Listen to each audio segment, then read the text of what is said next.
الحمدللہ وکفیٰ وسلام علی عبادہ الذین اصطفیٰ۔ اللہ کا بہت فضل اور کرم ہے کہ ہم جس مہینے کو اس ٹائم وٹنس کر رہے ہیں وہ رجب کا مہینہ ہے۔ اللہ تعالیٰ نے آسمان اور زمین کی خلقت جب سے بنایا تو اللہ تعالیٰ نے 12 مہینے کریٹ کیے اور تخلیق کیے۔ قرآن میں آتا ہے منہا اربعۃ حرم، جس میں سے 4 جو ہیں وہ حرمت والے مہینے ہیں، سینکٹیٹی والے مہینے ہیں۔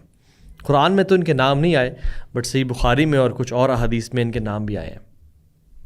ذوالقعدہ، ذوالحجہ، محرم، یہ 3 ایک ساتھ ایک سیکوینس میں، اور رجب یہ ہٹ کے ہے جس کو ہم آج اپنی زندگی میں ایکسپیرینس کر رہے ہیں۔ اس میں لڑائی جھگڑا کرنا، قتال کرنا منع کر دیا گیا ہے۔ اس مہینے میں نیکیوں کے ریوارڈز بڑھ جاتے ہیں اور گناہوں کی گریوٹی اس مہینے میں بہت بڑھ جاتی ہے۔ سو سننگ ان رجب اور sinning in all other months except these 4، ان کا جو گریوٹی ہے، ان کا جو پرابلم ہے اس کا، یہ کہیں زیادہ ہے جو رجب میں کیا جاتا ہے۔ فار ایگزامپل، جس طرح سے انسان مکہ میں گناہ کرے یا مدینہ میں گناہ کرے، گناہ وہی ہے جو پاکستان میں کر رہا ہے، کسی اور ملک میں کر رہا ہے، لیکن مکہ میں گناہ کرنے کا جو پنشمنٹ ہے اور جو ایک ریمیفیکیشن ہے، رزلٹ ہے، وہ بہت زیادہ ہو سکتا ہے کسی اور ملک میں کرنا ہے۔ کیوں؟ کیونکہ وہ سینکٹیٹی والی جگہ ہے، وہ حرمت والی جگہ ہے۔ اسی طرح سے انسان شراب پیتا ہے کسی اور مہینے میں اور رمضان میں پیتا ہے یا رجب میں پیتا ہے تو اس کی سینکٹیٹی، اس کا گریوٹی بڑھ جاتی ہے، رائٹ؟ اسی طرح سے اس مہینے میں خاص احتیاط کرنی چاہیے کہ ہم سے کسی قسم کے گناہ نہ ہو۔ اور علماء یہ کہتے ہیں کہ رجب کا جو مہینہ ہے وہ سیڈنگ کا مہینہ ہے، بیج بونے کا مہینہ ہے۔ شعبان واٹرنگ کا مہینہ ہے، پانی دینے کا مہینہ ہے اس فصل کو اور ان بیجوں کو، اور جو رمضان ہے وہ ہارویسٹ کرنے کا مہینہ ہے۔ تو جو شخص رمضان کے بارے میں سیریس ہے، ایکسائٹڈ ہے، اس کو چاہیے کہ وہ ابھی رجب سے ہی تیاری شروع کر دے، اور جس نے اپنا اسکیجول ابھی سیٹ نہ کیا، اپنا سلیپ پیٹرنز، اپنا گناہوں کو چھوڑنے کا ارادہ، اللہ کے ساتھ رغبت، نمازوں میں خشوع، سنتوں کی پابندی، قرآن کی تلاوت، رات جلدی سونا، صبح تہجد کی نماز پڑھنا، ان سارے معاملات کو جس نے ابھی اسکیجول نہ کیا اور سیٹ نہ کیا، اس کے لیے رمضان میں شاید وہ پہلے 5-10 دن بوسٹ تو لگائے، but he will dye down. وہ پہلے ہی 5-7 دن میں اپنی انرجی لوز کرنا شروع کر دے گا۔ سو جو رمضان کے بارے میں ایکسائٹڈ ہے اس کو چاہیے کہ وہ ابھی سے یہ تیاری شروع کر دے۔ اللہم بارک لنا فی رجب و شعبان وبلغنا رمضان، یا اللہ برکت دے ہمارے رجب میں اور شعبان میں، وبلغنا رمضان، یا اللہ رمضان ہمیں نصیب فرما دے۔ لوگ کہتے ہیں یہ اوتھینٹک حدیث ہے، بٹ اوتھینٹک نہیں ہے، یہ اٹس اے ویک نریشن حدیث، لیکن یہ دعا مانگی جا سکتی ہے۔ اور سبحان اللہ، اس مہینے میں سمجھتا ہوں کہ ہم لوگوں کو وہی جو تیاری ہے نا، وہ ابھی سے we have to tight our waist, ہمیں کمر باندھ دینی چاہیے، جیسے اللہ کے نبی آخری عشرے میں کرتے تھے، رمضان کے آخری عشرے میں شد معذر واحی لیلہ، ہمیں ابھی سے اپنی کمر باندھ دینی چاہیے کہ رمضان آنے والا ہے۔ اور یاد رکھیں، ہم نے ابھی سے اپنے گناہوں کو نہ چھوڑا تو پھر رمضان میں کہیں ایسا نہ ہو کہ ہم وہ گناہوں کو کنٹینیوٹی کے ساتھ کرنا شروع ہو جائیں۔ لائک اے فجٹ اسپنر، آپ ایک فجٹ اسپنر کو اسپن کرتے ہیں، بے شک شیطان چلا بھی جائے رمضان میں، لیکن وہ ہمارے جو ایکشنز ہیں اور ڈیڈز ہیں وہ دوبارہ وہی ہیبٹس کنٹینیو کر رہی ہوتی ہیں، رائٹ؟ اسی طرح سے ہمیں رجب میں اپنی بیڈ ہیبٹس کو چھوڑنا چاہیے اور نیو ہیبٹس اسٹیبلش کرنی چاہیے۔ Take it as a month کہ مجھے اپنی لائف کو چینج کرنا ہے اور رمضان 2026 کو اپنے لیے بہت بہترین بنانا ہے، and I have to start right now. کچھ انوویشنز بھی ہیں اس مہینے میں جو لوگ کرتے ہیں۔ جو شخص تو فاسٹنگ کر رہا ہے منڈے تھرسڈے کے یا ایام بیز کے یا آلٹرنیٹ ڈیز پہ، وہ تو رجب بھی کنٹینیو کرے، الحمدللہ، بہت اچھی بات ہے۔ جو شخص عمرہ ہر مہینے کرتا ہے وہ رجب بھی کرے، لیکن کچھ نیک اعمال کو اسپیسیفک اس منتھ کے ساتھ جوڑنا کہ اس منتھ میں یہ کرنے کے کوئی ایکسٹرا فضائل ہے، یہ حدیث ثابت نہیں ہے۔ ہاں، ہمیں اپنے آپ کو گناہوں سے بچانا چاہیے کیونکہ حرمت والا مہینہ آ گیا ہے، لیکن کچھ ایسی احادیث جو کہ ویک اور فیبریکیٹڈ ہیں، مثال کے طور پہ میں ڈیٹیلز میں نہیں جا رہا، کچھ فیبریکیٹڈ احادیث میں آتا ہے کہ جو شخص ایک دن کا روزہ رکھے گا اس کے 70,000 سال کے روزے کا ثواب ملے گا، اور جو آدھے مہینے کے روزے رکھے گا اس کو فلاں عرصے کا ثواب۔ یہ ساری ویک اور فیبریکیٹڈ احادیث ہیں۔ اسی طرح سے یہ بلیو کرنا کہ 27 رجب کو معراج کا واقعہ ہوا، یہ بھی حدیث سے اور اوتھینٹک سیرہ ثابت نہیں ہے، بلکہ انفیکٹ جو محدثین اور مورخین اور جو سیرہ کے ایکسپرٹس ہیں، بہت سارے امامین وہ یہ بیان کرتے ہیں کہ شب معراج اگر ہوا تو وہ ربیع الاول میں ہوا. خیر نیورتھلیس اس رات کی اگر امپورٹنس ہے بھی صحیح، چلے مان لیتے ہیں، لیکن اس رات میں مساجد میں چلے جانا یا کچھ اسپیشل ایکٹس کرنا عبادت کے، یہ حدیث سے ثابت نہیں ہے.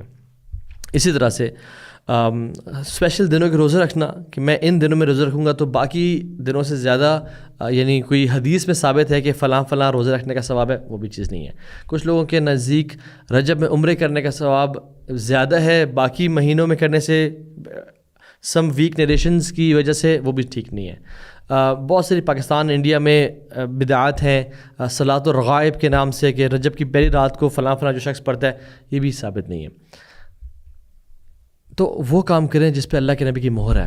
یاد رکھیں، ایک بات سمجھ لیں، وہ عمل قبول کر دیا جاتا ہے جس میں 2 شرائط ہوں. نمبر 1 نیت اچھی ہو، اور نمبر 2 اس پہ رسول اللہ صلی اللہ علیہ وسلم کی مہر ہو. اگر ایک عمل سنت کے مطابق ہے لیکن نیت ٹھیک نہیں ہے، رد کر دیا جائے گا. اور ایک عمل کی نیت بہت خالص ہے لیکن سنت کے مطابق نہیں ہے، وہ بھی رد کر دیا جائے گا، ریجیکٹ کر دیا جائے گا. من عمل عملا لیس علیہ امرنا فہو رد. جو شخص جس طرح کا عمل کرتا ہے یا کوئی بھی ایکشن کرتا ہے جو اللہ کے نبی کے عمل اور حکم کے مطابق نہیں ہے تو وہ رد کر دیا جائے گا. سو نیت کا ہونا خالص بہت ضروری ہے، لیکن اس کے ساتھ ساتھ سنت کا ہونا بھی ضروری ہے. We don't have to involve ourselves into بدعات and innovations, right؟ جو لوگ یہ کرتے ہیں کہ اس میں مسئلہ کیا ہے، ہم نیکیاں تو کر رہے ہیں، تو آپ پوچھ سکتے ہیں کہ کیا اللہ کے نبی صلی اللہ علیہ وسلم نے دین میں سے کوئی چیز چھوڑی؟ اگر تو وہ کہیں ہاں چھوڑی تو پھر تو وہ نعوذ باللہ کفر میں چلے جائیں گے. اور اگر کہیں کہ نہیں چھوڑی تو پھر کیا اللہ کے نبی کی زندگی سے ہمیں یہ عمل ملتا ہے؟ اگر تو ملتا تو کر لیں، اگر نہیں ملتا تو چھوڑ دیں اس کو. کیونکہ یاد رکھیں لا ترفعوا اصواتکم فوق صوت النبی، یعنی جو قرآن کی آیت ہے نا کہ اللہ کے نبی کی آواز سے اپنی آواز کو اونچا نہ کرو، اس کا امپلیکیشن مطلب یہ بھی ہے کہ اللہ کے نبی جہاں رک گئے وہاں رک جاؤ، جہاں چل پڑے وہاں چل پڑو. اصل جو دینداری ہے، اصل جو نیکی ہے، وہ ہے جو اللہ کے نبی نے کیا صلی اللہ علیہ وسلم اور صحابہ نے کیا، رائٹ؟ تو ہمیں ٹرینڈ سے فالو نہیں کرنا. بٹ یہ بھی ہے کہ آپ مسلمان بہت سی ٹرینڈز فالو کرتے بھی ہیں، انوویشنز، ان کو سمجھائیں بتائیں احسن طریقے سے، but don't fight over these issues. قطع تعلق ہی نہ کر لیں، گالی گلوچ تک نہ پہنچ دیں، صلہ رحمی کو بالکل اس کا جو ہے نا، لوگ کیا کرتے ہیں کہ ان معاملات کی بیس پہ اپنے کزن یا کوئی چاچو خالو یا کوئی چیز، اگر کوئی انسان ایسے ایکٹ کر بھی رہا ہے، سمجھا دیں بتا دیں، دیٹس اٹ. بٹ اس میں ایسا کہ ہم آج کے بعد آپ کا چہرہ نہیں دیکھیں گے، ہم آج کے بعد آپ سے بات نہیں کریں گے، ہم آج کے بعد آپ لوگ فلاں کیٹیگری کے لوگ ہیں. دعوت دیں، دعا کریں، طریقے سے ان کو بتائیں سمجھائیں، لیکن اس کا مطلب یہ نہیں ہے کہ آپ فیملی ریلیشنز کو کٹ آف کر دیں. سو ان کنکلوژن، ہم ایک بہت بابرکت مہینے میں ہیں. اس مہینے میں رمضان کی تیاری شروع کر دیں. خاص طور پہ یہ سوچیں کہ میں نے گناہ بالکل نہیں کرنے، ویسے بھی گناہ نہیں کرنے، اور اللہ تعالیٰ کے نظر میں گناہ بہت سنگین ہے، لیکن اس منتھ پہ تو خاص گریوٹی بڑھ جاتی ہے ان گناہوں کی. اور سنت کے مطابق عمل کریں. ہاں اگر آپ تہجد کی نماز پڑھتے ہیں تو کنٹینیو کریں، روزے رکھتے ہیں کنٹینیو کریں، نیکیاں کنٹینیو کریں، بٹ اس مہینے میں یہ سمجھ کے کرنا کہ کسی حدیث سے ثابت ہے کوئی ایکسٹرا ایکشن کرنا، تو وہ چیز ثابت نہیں ہے. ڈیفینیٹلی اپنے آپ کو مزید عبادات میں تو ہمیں ہر مہینے میں بڑھانا چاہیے اور اپنے آپ کو انکریز کریں انشاءاللہ. اور اللہ تعالیٰ سے دعا ہے رضی اللہ ہمیں رمضان دیکھنے کی توفیق دے اور ہمیں ہر قسم کی انوویشن سے بچنے کی توفیق دے. کیوں؟ کیونکہ اللہ کے نبی صلی اللہ علیہ وسلم ایک دفعہ گھر پہ نہیں تھے تو کچھ صحابہ 3 صحابہ آئے، ام المومنین سے پوچھا کہ اللہ کے نبی صلی اللہ علیہ وسلم کی عبادات کیسی ہیں، تو انہوں نے بتائیں.